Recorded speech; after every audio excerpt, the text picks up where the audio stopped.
네, 다음은 오늘 장을 준비하기 위한 뉴스들 점검해 보겠습니다. 현대차가 미국에서 배터리 파트너사로 낙점을 했습니다. 그 주인공은 바로 SK온이었는데요. 생산 규모는 연 40기가와트고요. 투자 비용이 굉장히 큽니다. 3조 원 안팎이 될 것으로 전망이 되고 있는데요. 이 40기가와트는 1회 충전을 하면 500km 이상 주행이 가능한 전기차 50만 대를 생산할 수 있는 양이라고 합니다. SK온의 배터리는 현대차가 미국 조지아주에 짓기로 한 전용 전기차 공장에서 생산할 예정이 아이오닉 7과 EV9 등에 장착이 될 것이라고 합니다. 이 공장에서는 현대차와 기아차 전용 플랫폼이죠. 이 GMP를 공유하는 전기차를 생산을 하게 됩니다. 두 회사는 연간 생산 규모 40기가와트의 조지아 배터리 신공장에 대해서 투자 방식이나 지분율을 놓고 세부적인 협상을 벌이고 있는 것으로 파악되고 있습니다. 네, 다음은 쌍용차 관련해서 요즘 종목들의 변동 꽤 크게 나타나고 있는 상황인데요. 상장 폐지 갈림길에 선 쌍용차의 운명 오늘 결정이 됩니다. 한국거래소는 오후입니다. 상장공시위원회를 열고요. 쌍용차 안건을 심의 의결할 예정입니다. 쌍용차의 상장 유지 또는 개선기간 부여 여부가 결정이 되는데요. 현재로서는 개선기간이 연장되지 않을까 쪽에 의견의 무게가 실리고 있습니다. 재매각 절차가 진행 중이기 때문인데요. 실제 쌍용차와 매각 주관사는 인수지함사 접수를 마감을 했고 KG그룹과 파빌리온 그리고 쌍방울그룹, ELBNT 등이 참여를 했습니다. 인수 의향자가 다수 등장을 했기 때문에 일단은 판단을 좀 보류하지 않겠냐라는 시각이 우세하다고 볼 수가 있겠고요. 쌍용차는 다음 달에 매각 공고를 내고 본 입찰을 실시한 뒤에 같은 달 말 정도에 최종 인수자를 선정할 예정입니다. 네, 최근에 IPO 시장이 굉장히 침체가 되어 있습니다. 이 와중에 가온칩스의 또 성적이 굉장히 좋게 나왔는데요. 시스템 반도체 디자인 솔루션 업체로 보실 수가 있겠습니다. 가온칩스가 공모주 청약을 어제까지 진행을 했는데 경쟁률이 무려 2183대 1을 기록을 했습니다. 최근에 증시 분위기가 안 좋아서 SK쉴더스나 원스토어 그리고 테린페이퍼까지 모두 다 상장을 철회한 것과는 대비되는 성적이라고 볼 수가 있겠는데요. 청약 증거금도 무려 7조 6,415억 원으로 집계가 됐습니다. 이달 2일부터 3일까지 기관 투자자 수요 예측에서도 흥행에 성공하게 되면서 최종 공모가 높게 나왔는데요. 상단에 초과한 14,000원에서 확정이 된 바가 있습니다.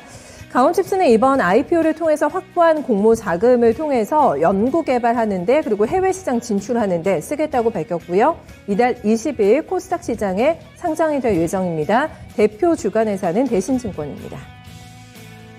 네, SK바이오사이언스가 식약처로부터 이 장티푸스 접합 백신인 스카이타이포이드 멀티주의 수출용 품목 허가를 받았습니다. 최종 획득을 했는데요.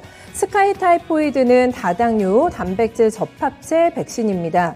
1회 접종으로도 우수한 면역원성과 장기적인 예방 효과를 기대할 수 있는 것으로 평가받고 있고요. 생후 6개월에서 만 2세 영유아에게도 접종을 할 수가 있습니다. WHO 사전 적격성 평가 인증 절차에도 빠르게 돌입하게 되면서 내년에는 전 세계에 본격적으로 공급하겠다는 계획입니다. 네, 다음 실적에 대한 지금 종목들의 반응 굉장히 좀 크게 나오고 있는데 셀트리온 실적 나왔는데요. 1분기 영업이익이 1,423억 원을 기록하면서 지난해보다는 32%가 줄어든 것으로 확인이 됐습니다. 매출은 늘었습니다. 5,506억 원 기록하면서 20.5% 증가했고요. 순이익은 1,212억 원 기록하면서 40% 급감을 했습니다. 바이오시밀러 사업이 견조한 매출을 유지를 한 가운데 케미컬 의약품 그리고 코로나 진단키트 사업이 성장하면서 전체적인 외형은 확대가 됐다라고 회사 측에서는 밝혔습니다. 또 하지만 이 같은 포트폴리오의 다변화가 영업이익 감소에도 영향을 끼쳤다라고 부연 설명을 하고 있는데요. 케미컬 의약품이나 진단키트 같은 경우에는 수익성이 높지가 않다면서 수익성이 낮은 사업 분야가 전체 매출에서 차지하는 비중이 커지게 되면서 영업이익이 줄어들게 된 것이라고 설명을 했습니다. 향후 바이오시밀러와 케미컬 의약품 사업을 지속해서 성장시킨다는 계획이고요. 한편 원가 절감 등을 통해서 앞으로 영업이익률과 영업이익 동시에 끌어올릴 계획이라고 함께 밝혔습니다. 네, 요즘에 게임주들 투자하시는 분들 많이 좀 불안하실 것 같은데요. 넷마블이 이번에 또 쇼크가 나왔습니다. 어닝 쇼크 기록했는데요. 1분기 매출이 6,300억 원대 그리고 손실이 119억 원을 기록했습니다. 매출 같은 경우는 전년 대비 10.7% 성장했는데 전분기 대비로는 16% 감소했고요. 단기 순손실이 이번에 518억 원이나 나오게 되면서 크게 적자로 전환이 됐습니다. 크게 세 가지를 내실적 부진의 원인으로 꼽고 있는데요. 1분기에 신작이 부재했고 그리고 기존에 출시했던 게임들이 하향 안정화가 됐고요. 그리고 해외 사업의 계절적 요인까지 겹치게 되면서 실적이 부진했다라고 분석이 나왔습니다. 하지만 2분기부터는 신작을 다수 선보일 예정이라고 향후 계획도 함께 나왔는데요. 제2의 나라 크로스월드 글로벌을 시작으로 해서 골든브루스나 디즈니 미러 가디언즈 그리고 머지쿵야 아일랜드 챔피언스 어세션까지 출격을 기다리고 있기 때문에 2분기 신작에 대한 기대감이 조금 더 주가에 크게 작용하게 될지 1분기 어닝 쇼크를 먼저 반응하게 될지 오늘 주가 반응 확인해 보셔야겠습니다.